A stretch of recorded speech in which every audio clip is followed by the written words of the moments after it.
दोस्तों, हर एक की जिंदगी में एक दुख हमेशा रहता है। वो ये है कि जब वो दूसरे की तरफ देखता है तो उसकी शिकायतें इतनी होती हैं कि भगवान ने उसे क्या क्या दिया और हमें कुछ नहीं दिया, उसे क्या रंग रूप दिया और हम मुझे कुछ नहीं दिया।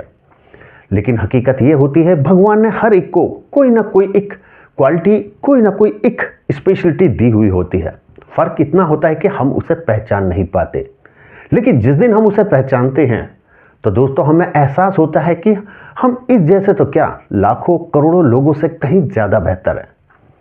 दोस्तों, ऐसा ही कुछ आज की हमारी इस कहानी में होता है। दोस्तों, एक बार एक कौवा होता है, वो उड़ता हुआ जाता है और पेड़ पे बैठ के फूट फूट के रोने लगता है। वो इतना रोता है कि उसके आंसू अब जमीन पे गिरने लगे थे। नीचे उस पेड़ के नीचे एक संत बैठे हुए थे, जिसके ऊपर वो आंसू लगातार आके गिर रहे थे। जब वो आंसू उस पर गिरते हैं तो संत ऊपर की तरफ देखते हैं तो उन्हें दिखाई देता है कि एक कौवा फूट फूट के रो रहा है। उसकी ये दशा देखने के बाद जो संत होते हैं वो उस कौवे से कहते हैं कि ए कौवे, आखिर तुझे ऐसा क्या दुख है जो तू इतनी बुरी तरीके से रो रहा है। इसके बाद कौवा संत की तरफ देखता है और कहता है कि ये भी क्या जिंदगी है, भगवान ने मुझे कुछ नहीं दिया, एक रूप भी दिया तो वो भी काला। लोग मेरे रूप को ही अपशगुन मानते हैं, कोई मेरे पास आना पसंद नहीं करता और भी ना जाने कैसी कैसी शिकायतें करता है। संत उसकी बातों को बहुत ध्यान से सुन रहे थे। उसके बाद बोलते हैं, तो अच्छा तू क्या चाहता है, बता। वो कहता है कि मैं चाहता हूं कि मैं काश बगला बन जाऊं, सारस जैसा आपने अक्सर पानी में देखा होगा। तो कहते हैं, संत कहते हैं कि अच्छा तो बगला तो मैं तुझे बना दूंगा, तो क्या बगला बनने के बाद तेरे दुख खत्म हो जाएंगे। कहता है हाँ, अगर आप मुझे बगला बना दो तो मेरे जीवन के सारे दुख खत्म हो जाएंगे। इसके बाद वो संत कहते हैं कि ठीक है, लेकिन मेरी एक शर्त है, तू एक बार उस बगले से पूछ कर आ, क्या वो अपने उस रूप से खुश है। अगर वो खुश है तो मैं तुझे बना दूंगा।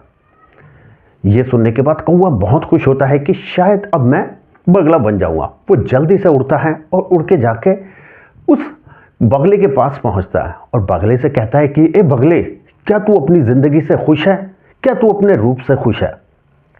बगला कहता है, मैं अपनी जिंदगी से और ना अपने रूप से खुश हूं। क्या जिंदगी है, 24 घंटे बस पानी में पड़े रहो और कुछ भी नहीं है।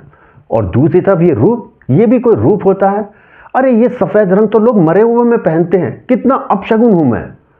अब ये सुनने के बाद कौवा सोच में पड़ जाता है कि ये अपने जीवन से खुश नहीं है। तो कौवा जल्दी से पूछता है कि अच्छा तो फिर ये बताओ, अपनी जिंदगी से सबसे ज्यादा कौन कौन खुश है। बगला थोड़ा सोचता है, कहता है कि मेरी नजर में तोता सबसे ज्यादा खुश है। उसके रंग बिरंगे पंख होते हैं, लोग उसे प्यार करते हैं और भी ना जाने क्या क्या बताए। कौवा जल्दी से उड़ता है और सीधा उस तोते के पास पहुंचता है और तोते से कहता है कि हे तोते, क्या तू अपनी जिंदगी से खुश है, क्या तू अपने रूप से खुश है।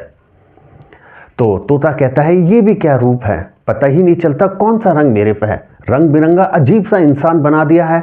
लोग तो मुझे सर्कस के लिए इस्तेमाल करते हैं, ले जाते हैं, बंद करते हैं। जब हम छोटे होते हैं तो लोग मुझे घोंसले से उठा के ले जाते हैं और पिंजरे में बंद करते हैं।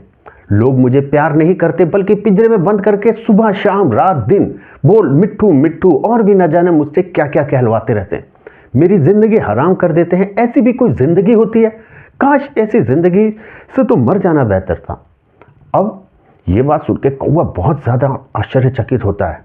कहता है कि क्या तुम भी अपने जीवन से खुश नहीं हो, तो फिर तुम मुझे बता सकते हो कि अपने जीवन से सबसे ज्यादा खुश कौन है। तोता थोड़ी देर सोचता है और कहता है कि मेरे हिसाब से सबसे ज्यादा खुश अपने जीवन में मोर है। यह सुनने के बाद कौवा खुशी खुशी उड़ता हुआ जाता है और मोर के पास पहुंच जाता है और मोर से कहता है, हे मोर, क्या तू अपने रूप से अपनी जिंदगी से खुश है। मोर कहता है कि नहीं, मैं किस बात का खुश हूंगा। ये मेरी खूबसूरती और जो मेरे पंख हैं, इनकी वजह से मैं आसमान में उड़ नहीं पाता और इस वजह से और इन्हीं की वजह से शिकारी मेरा शिकार कर देते हैं और मुझे मार देते हैं। मैं अपनी जिंदगी जीना नहीं चाहता, ये भी कोई जिंदगी है।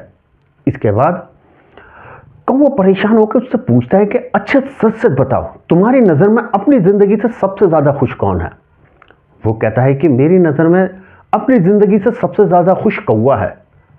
कौवा ये बात सुन के बहुत आश्चर्यचकित होता, पूछता कि वो कैसे।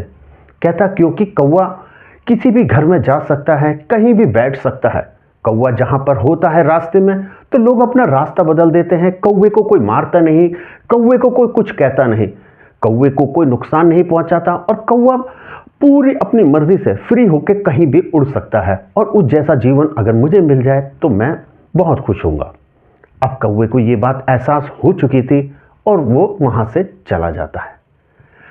और दोस्तों उसके बाद वो संत को बताता है कि मैं गलत था, मुझे एहसास हो गया कि भगवान ने हर एक को कुछ ना कुछ अच्छाई दी है, पर कितना होता है कि हम उसे पहचान नहीं पाते।